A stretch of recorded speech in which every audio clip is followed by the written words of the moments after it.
लहरों से डरकर नौका पार नहीं होती और कोशिश करने वालों की कभी हार नहीं होती।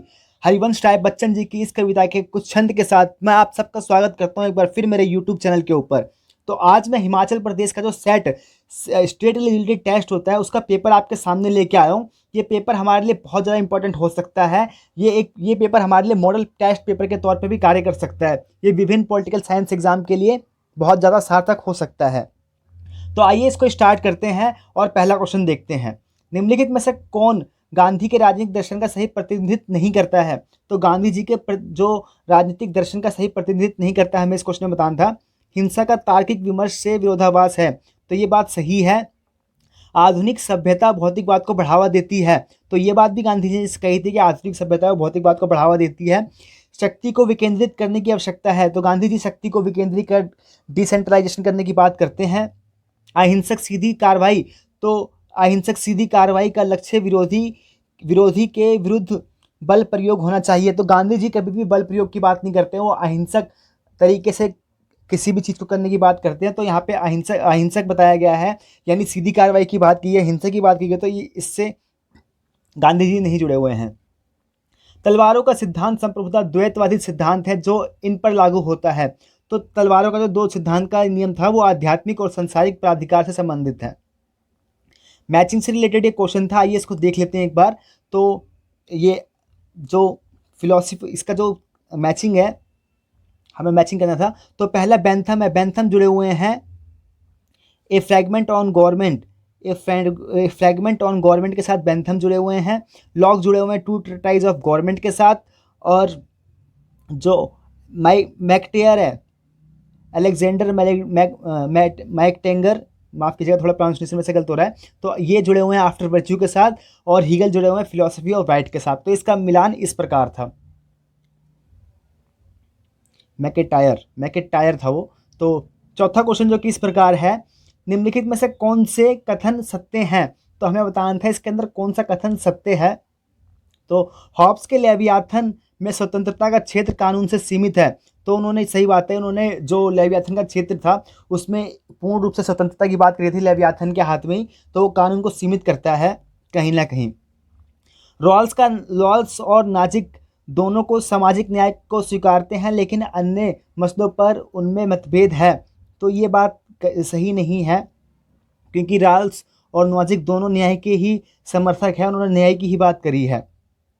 उत्तर व्यवहारवादी आंदोलन ने वैज्ञानिक जांच पड़ताल को खारिज कर दिया, तो नहीं, वो वैज्ञानिक जांच पड़ताल को मानते हैं, तो ये बात भी सही नहीं है। मिल अनुपातिक प्रतिनिधित्व के प्रतिपादक है, तो ये बात सही है, मिल ने अनुपातिक प्रतिनिधित्व प्रणाली का समर्थन किया है। तो इसका ए और चौथा सही है, फर्स्ट और चौथा, तो इसका डी ऑप्शन सही है, ए और फोर्थ।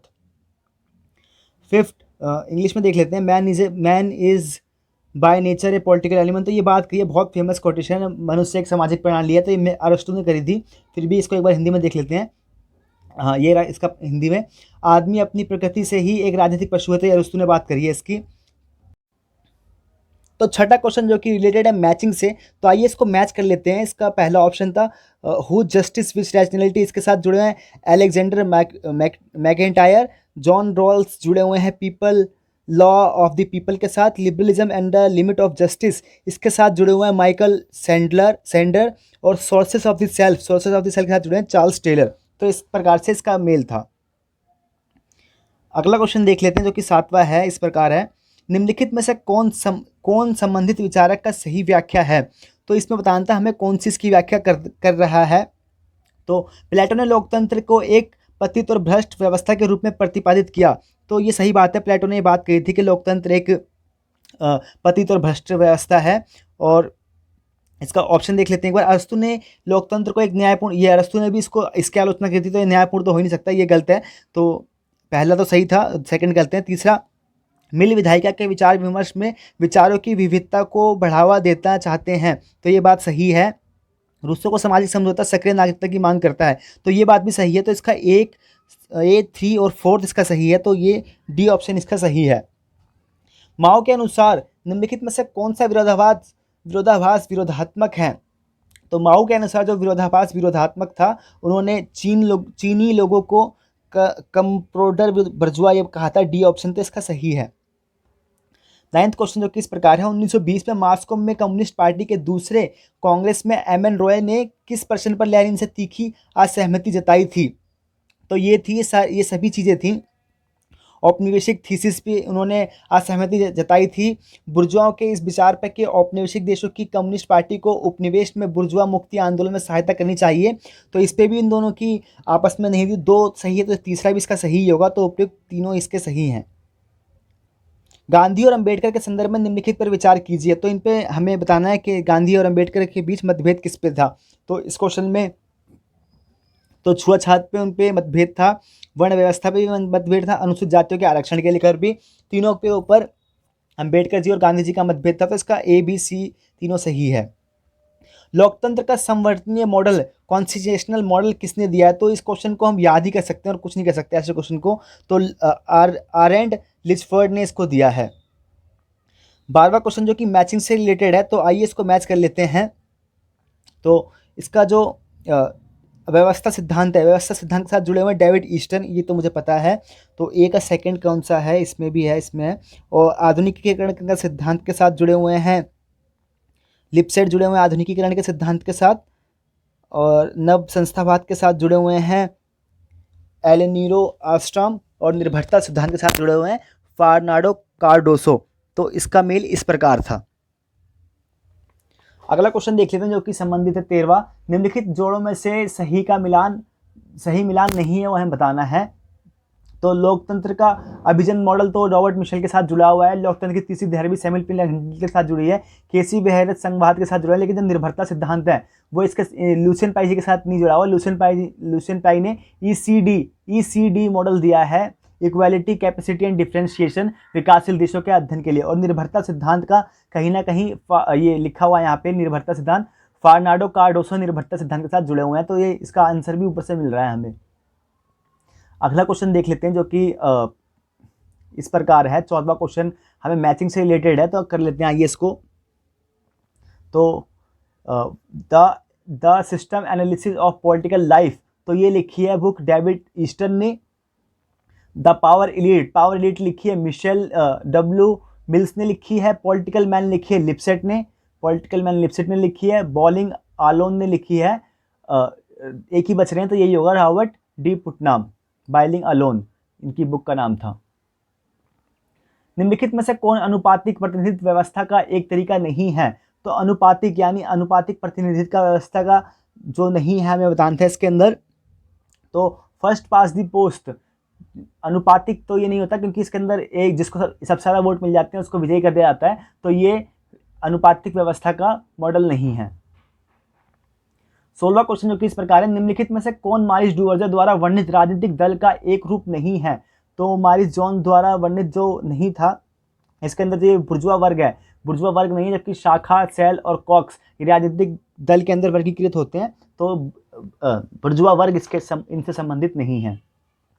और ये जितने भी मैचिंग के क्वेश्चन हैं इनको आप लिख लें अच्छी तरीके से, क्योंकि ये हमारे आने वाले पेपरों के अंदर बहुत ज़्यादा इंपॉर्टेंट हो सकते हैं मैचिंग के क्वेश्चंस। अगला क्वेश्चन जो कि देख लेते हैं, कॉन्स्टिट्यूशन एंशिएंट एंड मॉडर्न, तो ये लिखा है C.H. मैकलिवन ने लिखा है। ये मॉडल ऑफ डेमोक्रेसी मुझे याद है डेविड हेल ने लिखा है। ए थ्योरी ऑफ डेमोक्रेटिक इलिटिज्म, इलिटिज्म के साथ जुड़े हुए पीटर बेकर रेक।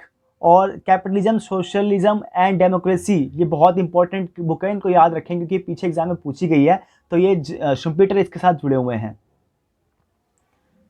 18वां क्वेश्चन है, हंटिंगटन के अनुसार राजनीतिक क्षय का कारण। तो हंटिंगटन को याद रखें, इन्होंने बहुत काम किया है क्लैश ऑफ सिविलाइजेशन के ऊपर, इनका लेख ही है क्लैश ऑफ सिविलाइजेशन के ऊपर। पॉलिटिकल डेवलपमेंट, पॉलिटिकल डिके और political order in changing society इनकी जो बुक का नाम है। इनसे रिलेटेड क्वेश्चन तो हर एग्जाम में पूछ ही रहा जाता है। फ्रांसिस फुकुयामा हो गए, हंटिंगटन हो गए, डैनियल बेल हो गए, तो इन तीनों चारों को याद रखें, इनसे रिलेटेड क्वेश्चन पूछ लिए जाते हैं एग्जाम के अंदर। तो हंटिंगटन के अनुसार राजनीतिक क्षय का कारण है, तो राजनीतिक क्षय का जो कारण है उन्होंने बताया ये सबसे बड़ा कार्यपालिका भागीदारी पर नियंत्रण करने के लिए सरकारों का इनकार। तो कार्यपालिका में जो सरकार भागीदारी नहीं कर रही है, इसी के कारण राजनीतिक क्षय हो रहा है। अगला क्वेश्चन जो किस प्रकार है, राजनीतिक माफ कीजिएगा, शक्ति की यह परिभाषा किसने दी? ए को बी से। अरे बहुत फेमस कोटेशन है ये, एक ए से रॉबर्ट डोहल ने दिया है, इन्हें बहुलवादी कहते हैं। तो इसको एक बार पढ़ लेता हूँ। ए को बी पर उस सीमा तक शक्ति प्राप्त है जिस सीमा तक ए बी को कुछ ऐसा काम करने के लिए मजबूर करता है जो बी किसी अन्य स्थिति में नहीं करता। तो कहने का मतलब है कि ए बी से ऐसा काम करवा ले जो वो करना नहीं चाहता था। इसी को शक्ति की एक अवधारणा बताई है रॉबर्ट डहल ने, और ये प्लुरलिस्टिक थिंकर हैं, इनको याद रखें। स्टीवन जॉब ने शक्ति के ऊपर काम किया है, इन्होंने 3 आधार पर शक्ति की बात की थी, decision making, non decision making और आइडियोलॉजी के ऊपर। C.W. मिल्स जुड़े हुए हैं एलीट थ्योरी के साथ, और मैक्स वेबर जुड़े हुए हैं नौकरशाही सिद्धांत के साथ। तो ये 20वां क्वेश्चन है, 20वें क्वेश्चन को हमें मिलाना था, तो आइए इसको देख लेते हैं। मिलान से रिलेटेड एक क्वेश्चन है। तार्किक कानून प्राधिकरण, तो इसके साथ जुड़े हुए हैं max weber, legal national authority की जिन्होंने बात करी थी मैक्स वेबर, और इन्होंने बताया था कि नौकरशाही में किस प्रकार से परंपरागत, चमत्कारिक और लीगल नेशनल अथॉरिटी, इन तीनों आधार पर इन्होंने बात करी थी। अल्प विकास की जो अवधारणा है उसके साथ जुड़े हुए हैं एंड्रे जी फ्रैंक जुड़े हुए हैं, और जो आधुनिकीकरण की जो प्रक्रिया है, राजनीतिक आधुनिकीकरण के साथ जुड़े हैं डेविड एप्टर, सामाजिक पूंजी की अवधारणा के साथ जुड़े हुए हैं रॉबर्ट पुटनाम। इन सभी थिंकरों को आप कहीं ना कहीं अपनी कॉपी में बहुत अच्छी तरीके से लिखें, क्योंकि सभी कहीं ना कहीं हमारे आने वाले एग्जाम से मैचिंग, आने वाले एग्जाम में बहुत ज़्यादा इंपॉर्टेंट हो सकते हैं, और इनको आप मैचिंग में लगा के रखें अच्छी तरीके से अपनी कॉपी में। भारतीय राष्ट्रीय कांग्रेस का प्रथम अध्यक्ष कौन था? तो भारतीय राष्ट्रीय कांग्रेस का प्रथम अध्यक्ष VM चंद्र बनर्जी थे। संविधान 22वां क्वेश्चन देख लेते हैं। भारत के संविधान की प्रस्तावना राज्य की व्याख्या कैसे करती है? तो ये जो सबसे ज़्यादा लिखा हुआ है इसके अंदर, संप्रभु, समाजवादी, पंथ निरपेक्ष, लोकतांत्रिक, गणराज्य, तो ये इसका सही है। निम्न में से कौन सा स्वतंत्र संविधान में निहित अनुच्छेद 19A के अंतर्गत स्वतंत्रता का अधिकार में स्पष्ट रूप से सम्मिलित नहीं है? तो इसमें जो सम्मिलित नहीं है हमें बताना था, तो इसका आंसर है, इसके अंदर 6 अधिकार दिए गए हैं संविधान के 19वें अनुच्छेद के अंदर, लेकिन जो इसके अंदर सम्मिलित नहीं है वो आलोचना की स्वतंत्रता नहीं है, जबकि भाषण की स्वतंत्रता, अभिव्यक्ति है, भ्रमण करने की स्वतंत्रता है, व्यवसाय चुनने की स्वतंत्रता है, कहीं पे बस जाने की अलग स्टेट के अंदर व्यवस्था है, और इंटरस्टेट व्यापार करने की स्वतंत्रता है। तो ये सब चीज़ें हैं। किस संविधान संशोधन के अंतर्गत भारत में मतदान की आयु 21 वर्ष से घटाकर 18 वर्ष कर दी गई? तो ये बहुत इंपॉर्टेंट क्वेश्चन है। 61वां संविधान संशोधन, 61वां संविधान संशोधन जो कि 1989 के अंदर हुआ था, राजीव गांधी जी के टाइम पे हुआ था। इसी के अंदर 21 साल से घटाकर 18 वर्ष कर दी गई थी मतदान की आयु। निम्न में से कौन भारत के राष्ट्रपति के चुनाव में भाग नहीं लेते हैं? तो जो भाग नहीं लेते हैं वो विधान परिषद के सदस्य होते हैं, वो इसके अंदर भाग नहीं लेते हैं। लेकिन जो चुने हुए, ये याद रखें, लोकसभा के चुने हुए सदस्य, राज्यसभा के चुने हुए सदस्य, विधानसभा के चुने हुए सदस्य राष्ट्रपति के चुनाव में भाग लेते हैं, और जो मनोनीत सदस्य होते हैं वो मनोनीत सदस्य इसके अंदर पार्टिसिपेट नहीं करते हैं राष्ट्रपति के चुनाव के अंदर। निम्न में से किस राज्य में एक सदनीय व्यवस्था है? तो इसके लिए मैंने एक ट्रिक बना रखी है अपने चैनल पे, आप देख सकते हैं, टीवी जुखाम, तो आप वहाँ से जाके देख सकते हैं। हिमाचल प्रदेश के अंदर एक सदनीय व्यवस्था है, जम्मू कश्मीर के अंदर अब तो यूटी बन चुकी है ये, तो अब यहाँ पे नहीं है। आप एक बार इसको अच्छी तरीके से चेक कर लें, जितना मुझे पता है अब नहीं है। उत्तर प्रदेश के अंदर है, बिहार के अंदर है, लेकिन जो उस टाइम ये जब पहले क्वेश्चन पेपर है तो इसके अंदर पूछा गया था, तो उस टाइम जम्मू कश्मीर के अंदर ये व्यवस्था थी। तो अभी जितनी वर्तमान में उसको याद रखें, मैंने एक वीडियो बना रखी है अपने चैनल पे, उस पर आप देख सकते हैं जाकर। भारतीय संघ को अर्धसंघ किसने कहा? अर्धसंघ कहा था केसी वियर जी ने। भारतीय संघ को अर्धसंघ कहा था केसी वियर ने। तो बहुत इंपॉर्टेंट। रजनी कोठारी जी जुड़े हैं कांग्रेस व्यवस्था के साथ। गैरविन ऑस्टिन जुड़े हुए हैं, इन्होंने भारतीय संविधान के ऊपर बहुत काम किया है, कॉन्स्टिट्यूशन के ऊपर भारत के, तो ये जुड़े हुए हैं। मॉरिस जॉर्डन ने एक दलीय व्यवस्था का मॉडल दिया है। निम्नलिखित में से कौन भारतीय न्यायिक व्यवस्था के जनहित औपचारिक रूप से जनहित से जुड़े हुए कौन थे? इसके अंदर पूछा गया, थोड़ा मिट गया ये। तो जनहित के साथ कौन कौन जुड़ा है इसके अंदर हमें बताना था। तो न्यायमूर्ति भगवती जी जुड़े हुए हैं, न्यायमूर्ति R कृष्णा अय्यर भी जुड़े हुए हैं इसके साथ, और जो नहीं जुड़े हुए हैं वो हैं, ये भी जुड़े हुए हैं, चेन्नप्पा रेड्डी जी जुड़े हैं, लेकिन जो S वर्मा है ये इसके साथ नहीं जुड़े हैं जनहित याचिका के साथ। PIL बहुत इंपॉर्टेंट हमारे संविधान का, ये भारतीय न्यायिक व्यवस्था के अंदर बहुत बड़ा डेवलपमेंट है PIL। तो इसके साथ कौन जुड़े हुए हैं हमें बताना था इस क्वेश्चन में। तो इसके साथ जो नहीं जुड़े हुए हैं, JS वर्मा जी नहीं जुड़े हुए हैं। और ये निशान से संबंधित था, हर साल चेंज होते अपडेट आप रहे हैं, तो इसके लिए कांग्रेस माफ कीजिएगा, जो आप है वो झाड़ू के साथ जुड़ी हुई है। और जितने भी राज्य के अंदर सरकारें हैं उसका मुख्यमंत्री कौन है, ये भी आप याद रखेंगे क्योंकि ये पूछ लिया जाता है पेपर के अंदर। शंख है बीजू जनता, तृणमूल कांग्रेस का है घास और फूल, और 2 पत्ते हैं AIADMK के। अगला क्वेश्चन देख लेते हैं, नोटा किससे संबंधित है। नोटा बहुत अभी जब फेमस था उस टाइम, तो none of the above NOTA के साथ संबंधित था। राजनीतिक प्रशासन विरोधाभास, निम्न में से तो राजनीतिक प्रशासन विरोधाभास के साथ जुड़े हुए हैं वुड्रो विल्सन। इन्होंने डायक्नोमी के ऊपर एक लेख लिखा था 1887 के अंदर, माफ कीजिएगा। इसी के द्वारा इन्होंने बताया था कि प्रशासन तो संविधान बनाना आसान है लेकिन उसको क्रियान्वित करना बहुत कठिन है। इसी अवधारणा के कारण धीरे धीरे करके पब्लिक एडमिनिस्ट्रेशन का उद्भव हुआ था, पब्लिक एडमिनिस्ट्रेशन का। और बाद में चल के 1971 के अंदर न्यू पब्लिक मैनेजमेंट भी आया था। तो वुड्रो विल्सन जुड़े हुए हैं विरोधाभास, राजनीतिक प्रशासन विरोधाभास के साथ।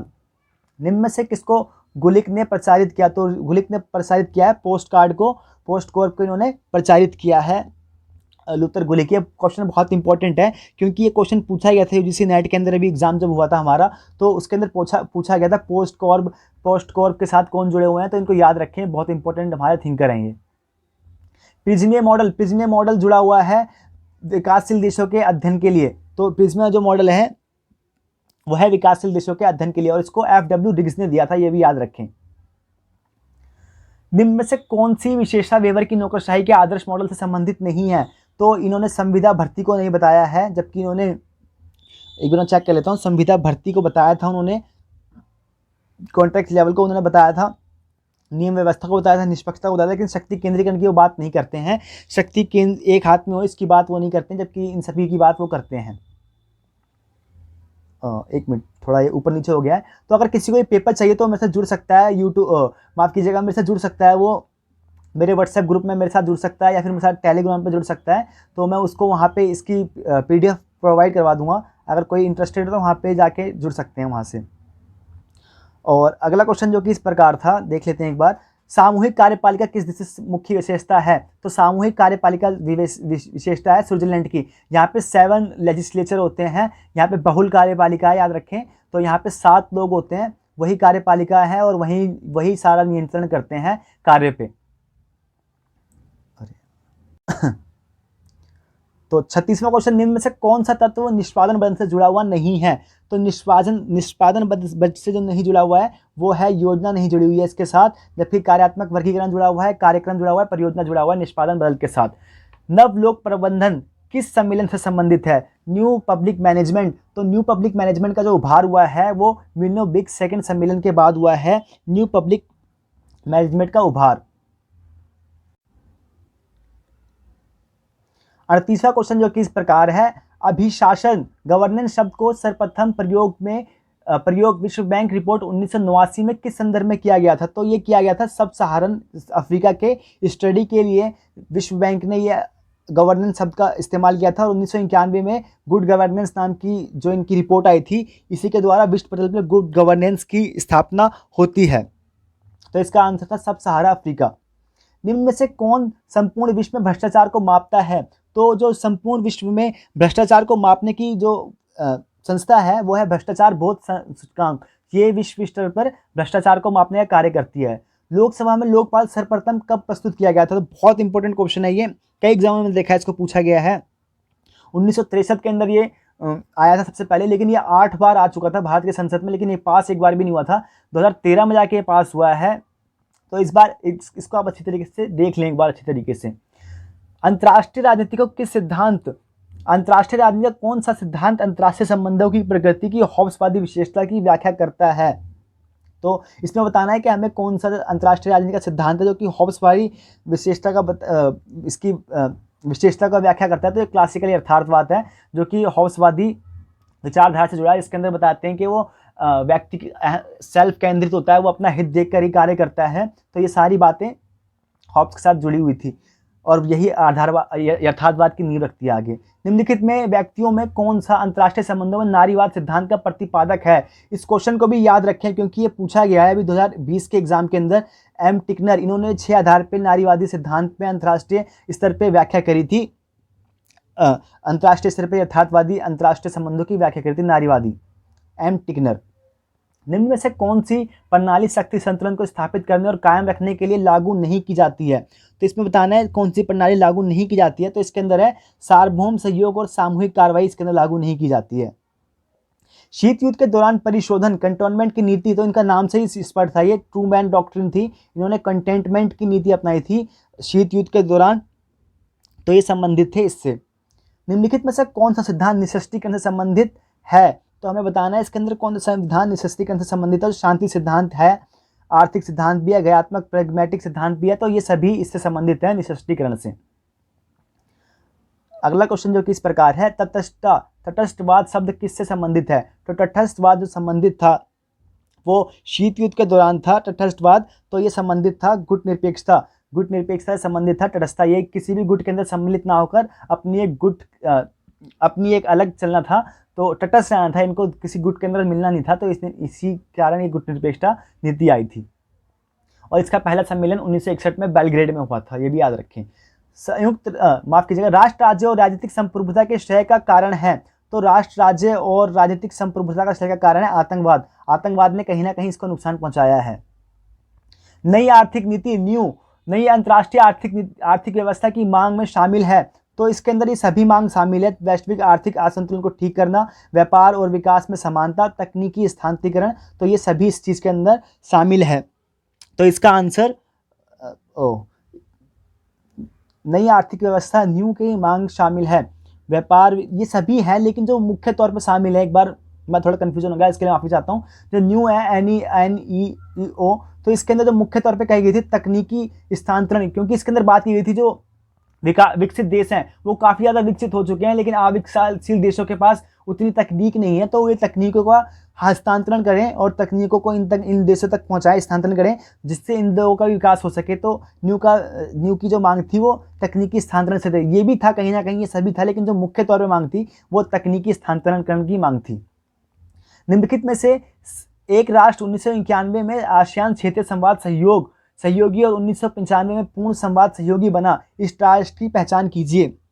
तो ये राष्ट्र है भारत। भारत आसियान का सम्मेलन का पूर्ण रूप से संवाद सहयोगी 1995 में बना है। और आसियान के बारे में याद रखिए 1967 के अंदर संस्था आई है association of south east Asia nation. तो ये बहुत इंपॉर्टेंट है हमारी आसियान को भी याद रखें, सार्क को भी याद रखें, और इसका मोटो क्या है, वन कम्युनिटी वन नेशन, ऐसे इनकी जो मोटो है उसको भी याद रखें। और इनके अंदर भी वर्तमान कितने सहयोगी देश हैं, ये सब चीज़ें याद रखें, क्योंकि एग्जाम में पूछ ली जाती है। 50 क्वेश्चन जो कि इस प्रकार है, स्वतंत्र प्राप्ति के बाद दौर में भारत की विदेश नीति की एक विशेषता थी। तो स्वतंत्रता प्राप्ति के संदर्भ में जो भारत की जो विशेषता थी, ये तो सभी थी लगभग, जो इसके अंदर इंपॉर्टेंट थी हमें बताना है, तो वो थी सार्वभौमिक निःशस्त्रीकरण। उपनिवेशवाद का विरोध करता है भारत, गुट निरपेक्षता भी करता है, पंचशील का भी करता है, लेकिन जो मुख्य विशेषता थी वो सार्वभौमिक निःशस्त्रीकरण की विशिष्ट थी। तो ये छोटा सा क्वेश्चन पेपर था 50 नंबर का, इसका एक और सेकंड पार्ट है मैं लेके आऊंगा, उसके अंदर 75 क्वेश्चन है, तो उसको भी लेके आऊंगा मैं। ये सेट का क्वेश्चन पेपर था हिमाचल प्रदेश के क्वेश्चन देख लिया आप कितने इंपॉर्टेंट हैं, कितने हमारे लिए इंपॉर्टेंट हो सकते हैं। तो स्टेट एलिजिबिलिटी टेस्ट था हिमाचल प्रदेश का। उम्मीद करता हूँ आपको अच्छी लगी होगी वीडियो। अगर कुछ कमी रहेगी तो कमेंट करके बताएं, मैं उसे आने वाली वीडियो के अंदर सुधार करने की पूर्णतः कोशिश करूंगा। आपने मेरी वीडियो को देखा, इसके लिए तहे दिल से आपको धन्यवाद। अपना नाम रोशन कीजिए, अपने परिवार का नाम रोशन कीजिए, अपने देश का नाम रोशन कीजिए, इसी उम्मीद के साथ thank you so much for watching my